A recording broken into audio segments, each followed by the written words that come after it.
O, ayan na mga nabudol natin. Don't you worry. Ito ay lagayan ng condiments mo. Yes, heard it right. 4 to. Napakamura lang. Add to cart nyo na ha. Nasa baba yung link. Ang napaka-easy lang naman nito eh. Tapos glass pa siya. 'Di ba? Ang ganda. Tapos sobrang aesthetic niya guys. Kaya add to cart na kayo. Nasa baba lang. Kita nyo naman. Lahat yan. Napakaganda. Nakita ko sa Shopee.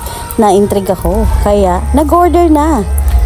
Yan. Ang aking model si George. Siya lang naman ang nag-assemble ng ating box ng condiments. Yes. Huwag kang mag-alala kung wala kang tools kasi kasama na yan sa box. Nandyan na lahat. I-assemble mo na lang. Huhugasan mo yung bote. Tapos, may mga sticker na din. Kaya, don't you worry. Hindi ka magulilito kung ano ang paglalagyan mo sa isang container. Ayan. Yan. Malapit na. O, diba? Ang ganda-ganda. Gustong-gusto ko siya. Nakaka-social tingnan. Diba? Kahit ganyan lang siya, pero napaka-social niyan. Para pag bumili ka ng malakihang mga toyo, oil, edi may lagayan ka na. O, diba? O, halina. Punta na kayo sa comment section. Bumili na.